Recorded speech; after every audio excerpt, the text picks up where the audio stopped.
Do you know how simple and easy it is to make your own spice mixes at home? Really simple, healthier when you just mix some basic spices together instead of purchasing it at the store. Read those labels and you'll be surprised you can't pronounce half of them.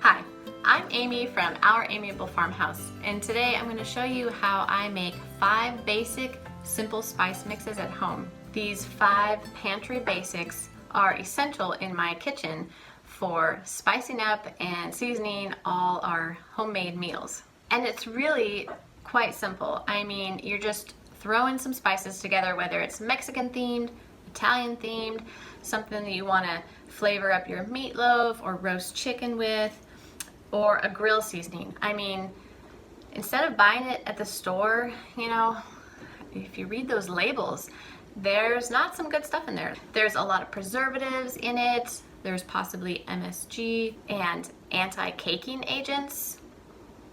It's just not good for us people. So I simply just do it myself, and it's so much healthier. Be sure to check out in the description below where I will link the post and where you can get my free printable 5 homemade spice mixes. It's just a little guide where I share some simple recipes to get you started. And once you get the hang of it, you can create your own spice blends to suit the needs for your family and your taste preferences.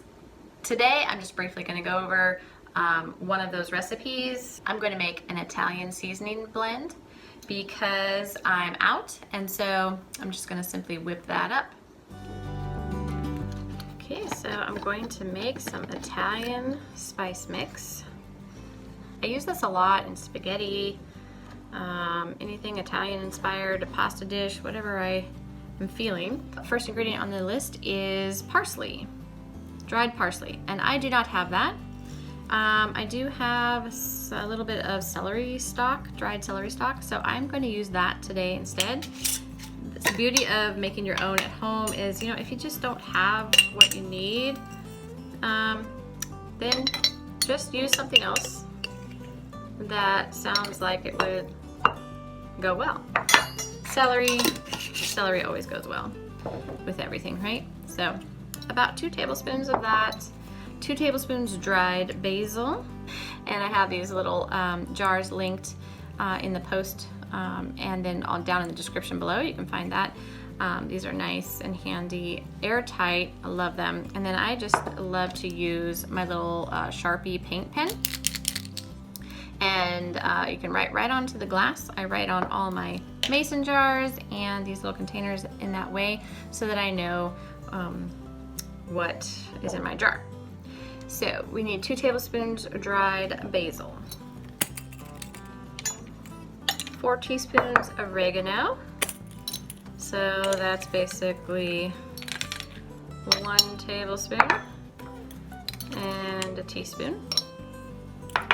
Then 2 teaspoons garlic powder. Now I always cook with fresh garlic, especially in my spaghetti sauces, any kind of ground meat or anything like that. So I typically will leave this out, but you could add it if you want. This is just some bulk garlic powder from Costco. So I'm gonna go ahead and leave that out today.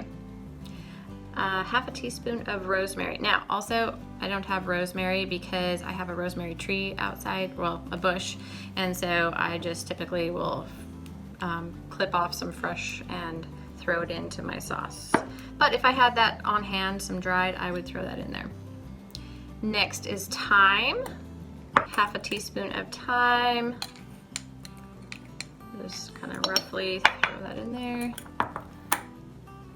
Half a teaspoon of onion powder.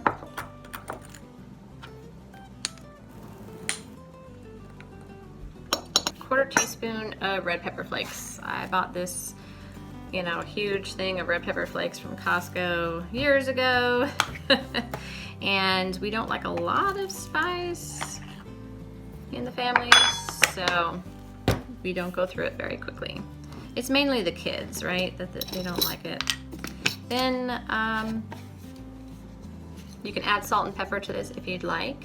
I typically will leave it out of this spice blend because I just use a lot of salt and pepper in my cooking. Shake it up.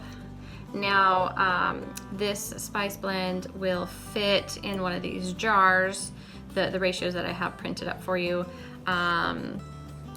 Usually I would just go ahead and make a double batch, but I don't have any extra celery stock, dried celery stock or dried parsley. So I'm just gonna go ahead and make what I had on hand. And then I will just take my Sharpie pen and label my jar.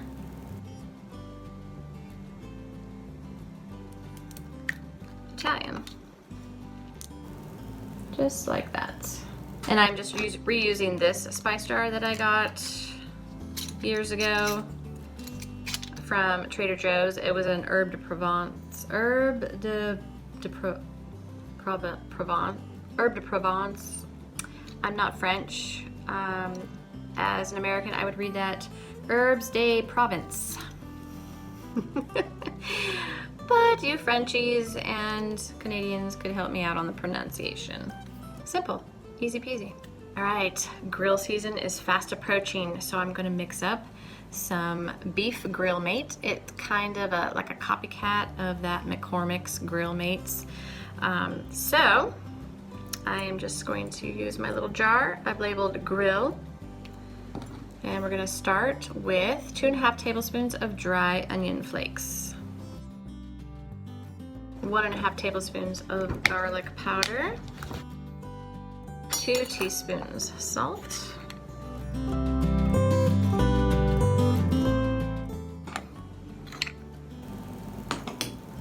I always use pink Himalayan salt, high in minerals, great flavor, good for you. 2 teaspoons black pepper,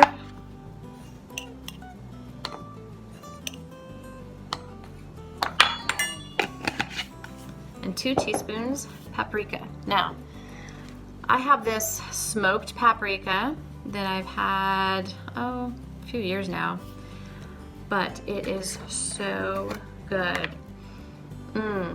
Let me tell you, that stuff is good. And it just gives this wonderful extra kick, not as in heat spice, but this wonderful smoky spice and aroma, and it's just yummy. I love it. And then you just kind of mix it up, blend it well, ready to go. This is excellent in ground meat for your hamburgers. Yummy, yummy. Also, you can mix this with some red wine vinegar and a little bit of oil, avocado oil, and then marinate steaks or roasts in this, and oh man, it gives such good flavor. It is our favorite go-to grill seasoning all summer long.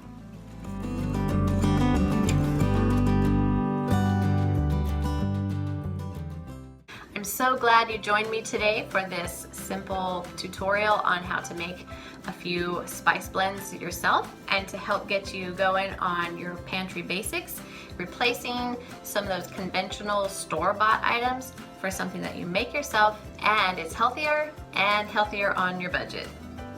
Give me a thumbs up and be sure to check for the links below where you can find the full tutorial over on my website, ouramiablefarmhouse.com, and also where you can find the link to get your free download on the recipes for 5 homemade spice mixes.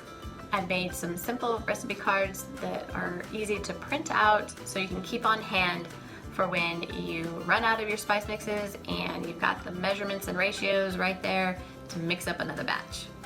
I'm so glad that you joined me today. Thank you so much. I'm so honored.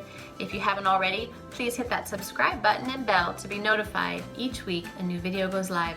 Each week I bring a new video on simple food, simple living, simply handmade. Thanks so much for stopping by our amiable farmhouse. I mean, taco seasoning, it's